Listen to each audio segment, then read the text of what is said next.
Sean Butler of Padawan's Playground. This is an amazing show that you put together. Truly spectacular event. It's really cool. So, for those who don't remember, Sean was on the podcast not so long ago. Padawan's Playground. But anyway, let's start from the beginning, shall we? Okay, sure. For those who don't know, I have over 20,000 pieces in my collection, life-size statues, memorabilia from all over the world. And it doesn't hold a candle to the Rancho Obi-Wan out west, but still, nevertheless, it's still something iconic, loved of generations from yesteryear to today. But anyways, the first time I seen first time I seen Star Wars was about 8 years old, and I seen it on our living room window. My mom and dad had brought home a reel-to-reel projector, and it was in black and white with no sound. And from that point on, I was hooked. And since then, I've had family members buying me pieces, coworkers buying me pieces, and it's grown, and it's still growing every day. So, but I'll take you through, and I'll show you some of the wonderful pieces that we have on display here at Fun Across the Galaxy. We have support from all over. Copy renditions of costumes. Kathleen Dowd, she is a costume designer for Fremont Costume Holiday House and Toledo Costume Holiday House, and she absolutely loves what we do. And she actually created these Jedi robes and Queen Amidala throne gown to display today. We have things from Germany, Italy, Spain, from all over the world. This Toys R Us the Boot Fighter was seen in toy stores throughout the country, Toys R Us, excuse me. And I had a gentleman from Las Vegas call me and say, hey, he wanted to donate this to our museum. And here it resides with Padawan's Playground today. We're lucky to have it on display. We got Yoda here. He's part of the Frito-Lay collection, as well as the Jar Jar Binks over here. The Frito Pepsi giveaway, that's what it was back in 1999. They actually had a drawing where you could fill out a little ticket and put it in and have a chance to win a Yoda, Jar Jar Binks, or a Watto, or Darth Maul. There was only 400, I believe, that were made for each one of these characters, and just a wonderful, iconic piece. The Gong Droid, the Power Droid right here, I actually made that myself. I got the blueprints from the Midwest R2 Club over here, and actually made that out of 2 totes and some Gorilla Board and some creative thinking, and it just turned out great. I love it. Fan-made, you'll see some fan-made stuff, like Kermit the Frog. It's actually a 1978 plush Kermit the Frog. It was made by a fan here local. She actually did the Luke Skywalker Farm Boy, and if you notice, it's got the lightsaber hilt and the binoculars with it as well. And you know, it's the funny thing is actually, the binoculars look so accurate to the movie, which really is quite impressive. That attention to detail on Kermit is just amazing. Yeah, I think she did a wonderful job, and actually it would have been here today, but she's still working on, she's making a Miss Piggy for me as well, Organa with the bagel rolls and everything. I'm excited. This was donated last week to us by our costume lady. Kathleen Dowd seen this online, and she paid $300 for it. It's actually going for more than that, but it had a little bit of warrant issue with it on the outside cover of the box. But this is Dressing the Galaxy. And what makes this unique set, there's only 1,200 of them. This is number 738, and this is an actual swatch from Darth Vader's cape in that little bottom corner sleeve there. So when she donated, I was just like flabbergasted. I was in awe of it. So, and I just had another donation made today, and I got another guy who wants me to call him because he wants to make a donation, another piece. So I'm excited. It's just really growing. Cool. It's growing. The Jawa, that's actual fan-made, and what makes this unique is in the movies they actually used World War II bandoliers, but that is a Swedish bandolier from World War II. Yes, it makes it stand out. An iconic piece. This was made in Argentina. It actually found a home for a little while in London, England, and now it resides here. The Ewok resides here in Ohio. Jar Jar Binks was in a kitchen in a double wide down in West Virginia in the foothills.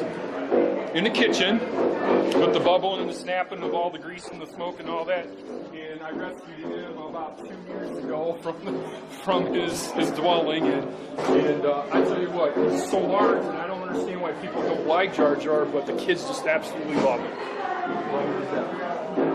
And then across the top here we have some Don Post costume heads. And Don Post, if you don't know who Don Post is the godfather of costume and Halloween masks. And what makes it stand out is the creative detail that he put into all of the different heads.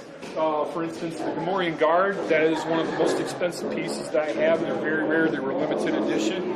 Next to Admiral Ackbar, these usually are going to fetch around $500 a piece. Yeah. And we have pieces from all over. Again, what this is funny, down here on the bottom shelf is the Creature Cantina. The Creature Cantina, I had that once when I was a kid. And of course I played with it, and of course I broke some pieces and lost pieces. Well, I wanted it back and I wanted it whole, so I looked it up. And at that time, there was only one place that I was actually able to acquire it from. I had to pay a lot more for shipping to get here, so it traveled from Yak to the post office. I found that in Tibet. In Tibet? Tibet. My goodness, that's quite a long distance for the cantina.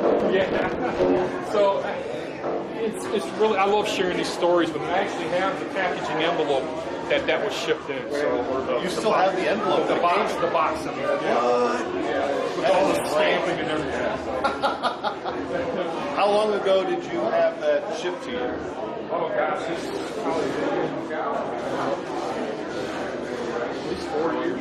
4 years, and you still have the packaging. That's I wanted to keep it, and I'm sorry to say, but I didn't have enough room to put up the couple other shelves of memorabilia that we have. I have one designated completely to the Ewoks, and I have everything on there from the time the Return of the Jedi came out with the first image of the Ewoks.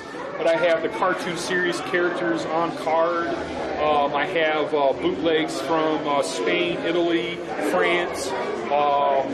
From all over the world, to get that little collection together, and I'm still short 2 pieces. I want to get the 2 pieces, together for it. But anyways, on this shelf right here, these are replica Boba Fett's. Kenner had actually had a mail giveaway back in 1980. You could mail this little voucher away and you would get a rocket-firing Boba Fett.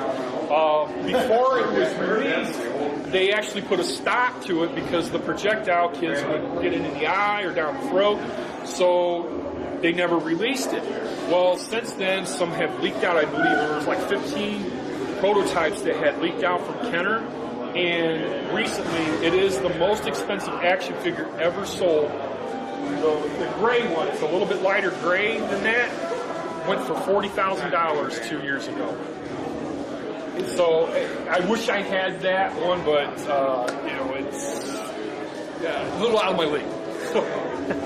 But anyway, so I just wanted to share one of these. These are the Ben Cooper Halloween masks right here. If everybody can relate, I remember snapping it on for the first time and wearing it around, at Halloween. And the best place to buy Star Wars was at Hill's Department Store. Popcorn, Star Wars, and underoos. You can't go wrong with that. No, absolutely not. So, anyways, I wanted to share the Ben Cooper a little bit with everybody. I love him. And then on this shelf, this is my most favorite character and cherished character from Star Wars Saga. So this is the real Chewbacca head. It was one of 5 that was made for The Empire Strikes Back. It did not see any screen time, unfortunately. I would not have been able to afford that. The real Chewbacca head went on auction for $80,000 here about 3 years ago, if I'm not mistaken. But anyways, I got the certificate of authenticity to back it up, and then to accompany the Chewie head, I actually have a autographed picture from Stuart Freeborn and Peter Mayhew. Again, he's my favorite character. As you probably heard, I had a professional Chewie costume made as our mascot, to support the kids and everything, have fun. On this shelf right here, It's the bootleg of the Star Wars Holiday Special. And most people are like, oh, that's the most awful thing that you could ever watch. It's not very good, but you see that Chewbacca had a family, his wife Mala, his son Lumpy, and his dad Itchy. But it also was the release of Boba Fett. The iconic character was actually appeared in a cartoon for the first time on that movie. And again, we have John Zero supporting the Boba Fett collection, the biggest fan here. He has the largest Boba Fett collection in Central Ohio.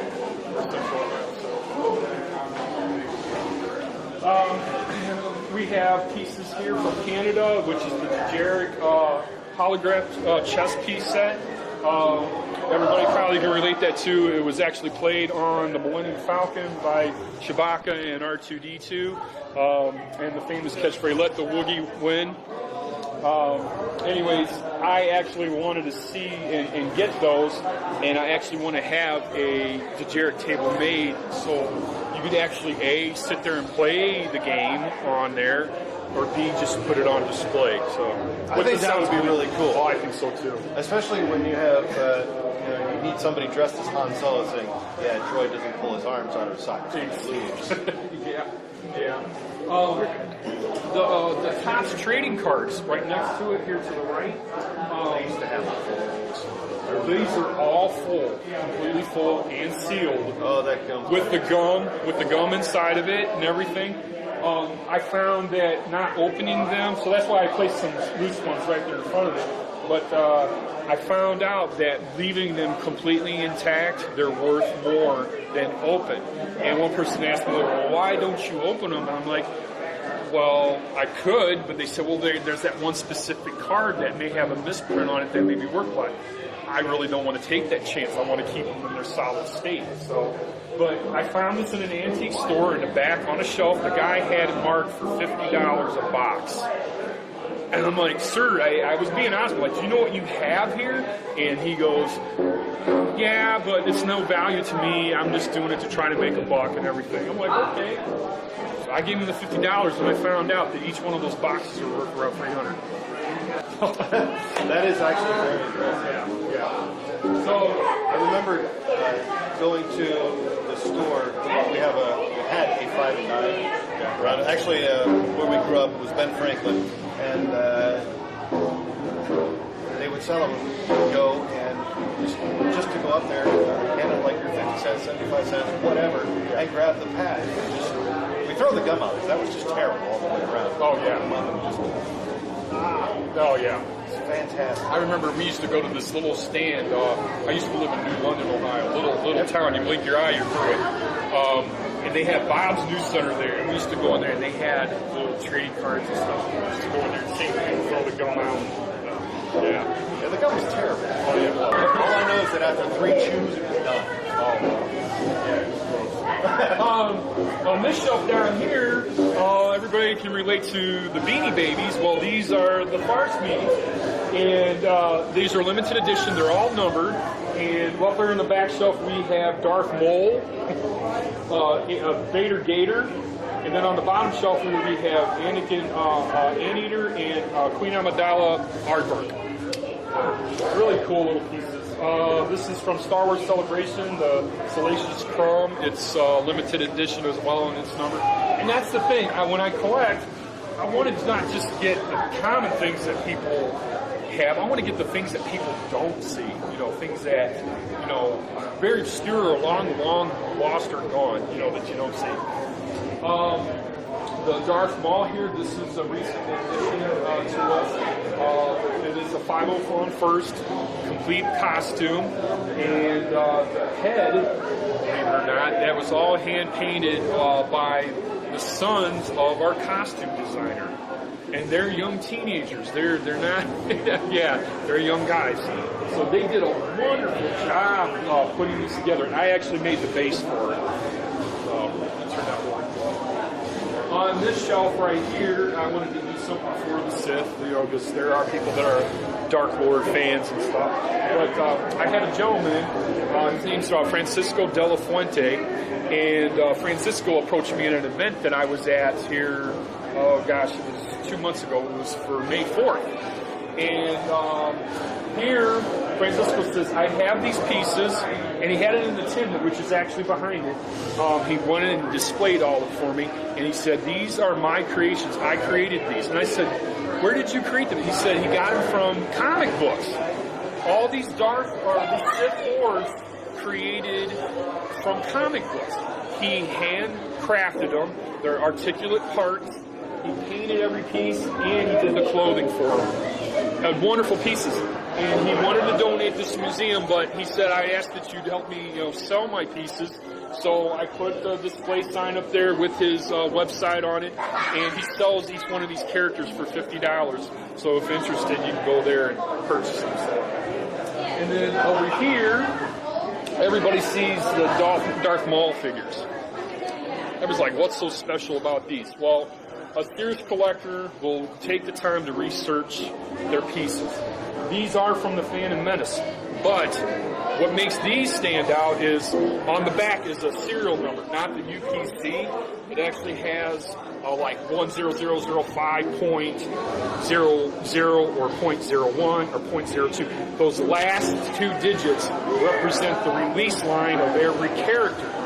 And these are .00s, which make them stand out. They're more valuable. Both of those Darth Maul characters are worth $200 apiece. So I do my research when I actually sit down before I buy a piece, so I know exactly, well, is it worth it this time to purchase the piece or not, or do I wait? Again, I can go on forever collecting. I can go on forever collecting. Clayton Sosa, he is a local resident. He lives in Castolia, Ohio. He has the largest Star Wars Lego collection in our area. He has a whole room dedicated to the Lego collection with shelves with just nothing but little figures on them and ships. When he heard about us, he wanted to be part of this, and he just went nuts over it. So I said, yeah, bring some of your stuff out, bud. Yeah, we can help support, get some really because kids love Legos. And then, of course, we have John Zura. John Zura has the largest Boba Fett collection in north central Ohio. John has been a friend of mine for years, and all of this stuff has been in his basement for years, just sitting there. And when he heard about us, he's like, I want to be part of this. Brought it out today, and now you guys get to see the wonderful collection that he has. And then, of course, over here, we have the hands-on exhibits. And a lot of people ask us, how do you apply Star Wars, to a children's museum? Well, it's in contrast with everyday living. So what we did was, there's a gentleman who's right here behind the Jawa Sandcrawler, Mr. Gallagher. He has the Sandusky Children's Museum, but he does things solely with the schools and everything out here. He doesn't really have his own museum per se. So he does educational venues with the schools and organizations around town. But anyways, when he heard about us, him and I have been putting our creative thinking together, and we come up with the wonderful renditions that we have. So we got the Fun with Robots here. The Jawa Sandcrawler serves as an exhibit for fun with robots, many different types of robots, electric, battery, and solar. So the kids can learn the concepts and education that consists with robots and how they serve us in everyday living. Behind us over here we have the Sarlacc Dig Pit. There was like, well, did you put Star Wars characters down in there? And I go, no. I said to him, I said, I think we need to apply it to like prehistoric. So I got dinosaurs and I put down there, so it's like a prehistoric dig in the bottom of the top. So that's a cool idea. yeah. And then of course we have you guys here. Yes, of course. And then we have Midwest R2. I am a member of Midwest R2. We are building a life-size R2, but it's a very expensive project. But if you can get by with some cheap parts, you can probably build one for around $2,000. But for a little bit more extreme, a little bit more articulated, you'll spend probably around $3,800 to $4,000 for a basic decent looking R2 units. So I asked my club members, I said, you know, guys, I don't have my gun. Can you guys come out and support us? So we have guys from Cleveland, Parma. Gentleman here in the black shirt is from Indiana, and his buddy Blake back here is from Indiana. So we actually had guys come in from Indiana to bring support. So BB-8, I mean, The Force Awakening, the new robot that's been released for the new movie. Mr. Frank Troicki here, he actually is the creator of BB-8 here today. And I don't know, you want to share some stuff about him? What's all in him? Well, there hasn't been really any specifications released, and no one's had their hands on. It's a lot of guesswork right now. Yeah. And you kind of have to ad lib with what your sources are of parts and things. So the sphere is actually a lamppost dome. They're 20-inch diameter spheres. And then the rest of the actual dome itself is 3D printed parts that we're trying to create ourselves and paint up and try to get the right color scheme and just work at until we get hands-on. And this all runs through magnets. That's the leading theory, yes. They have. I've worked on 2 different devices for the. This fills for the dome.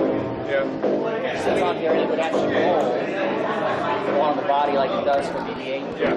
Inside of the droid, inside riding on the inside of the droid is another set. These are magnets that would then run. And that's how you keep the dome stable on top. Should be. Okay. You know, it's still prototyping, trying to figure it out. In a pattern that takes out. Yeah. So, but the Midwest R2, the club reaches into Indiana.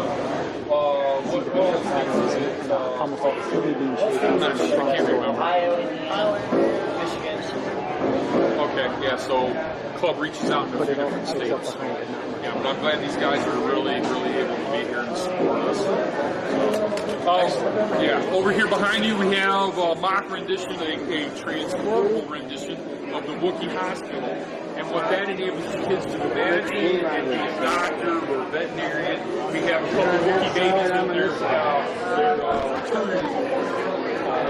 And then, of course, the kids can play with big farmers.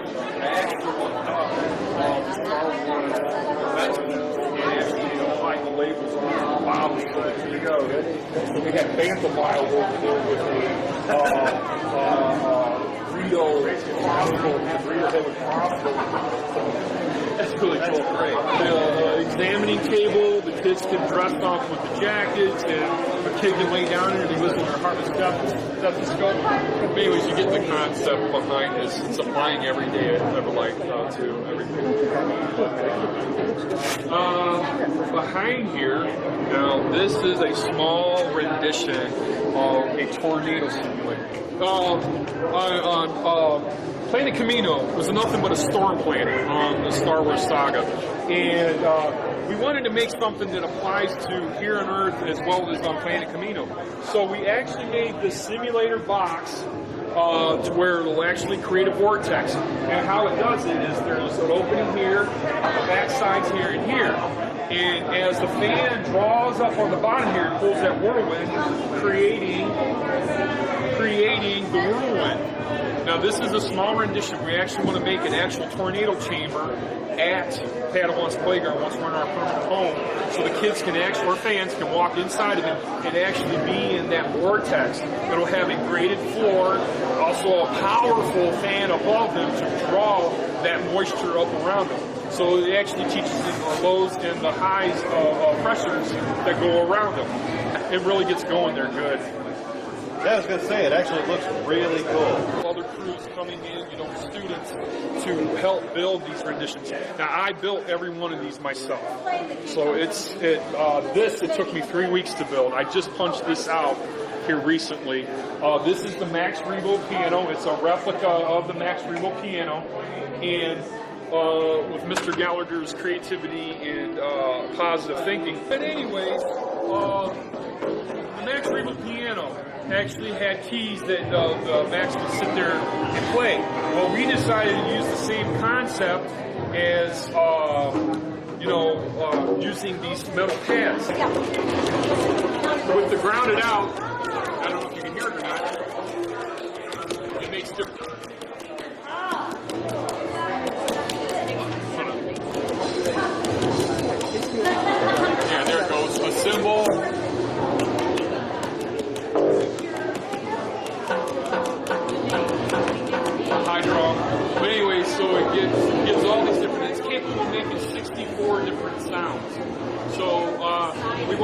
it to the music. So Galactic, so you got 12 pads and it's capable of making 64 different sounds. So it's part of our Galactic music studio here in Padawan. And then of course we have the Luke Skywalker's xylophone sound thing. I wanted to do something close to it, but I had to make it a little bit boxier to accommodate the tubes a little bit. I didn't hear about this later, but somebody said, well, you could have stuck the turbines down lower and kids can use it as a step and get up there closer to the why did I think of that? Yeah, exactly. So, but anyway, so the kids, nevertheless, like Mr. Frank here, is having a blast banging on the tubes. But the last tube, of course, so we had to snake it back over, otherwise it would be 13 foot in the air. I'm excited.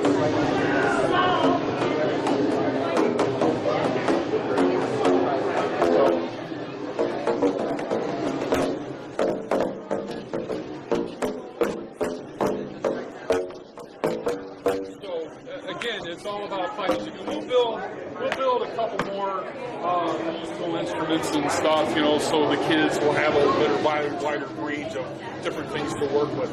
Musicians Alley is a local musician store downtown Sandusky here, and they actually donated more traditional instruments like bongos, maracas, stuff like that. But I wanted to show off the Star Wars side for today. So let me ask you this.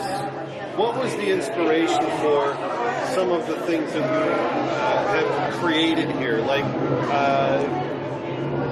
why did you create the Sandcrawler? Why did you create the Wookiee Hospital? What do you think is coming next? Well, they were iconic pieces in the movies. And I felt that specifically, if I took some of these iconic pieces and applied it to something that the kids can relate to, something that the kids can get more hands in with, then it will really work. And it has. It's worked out great. They absolutely can relate to, I know, I've seen that, Dad.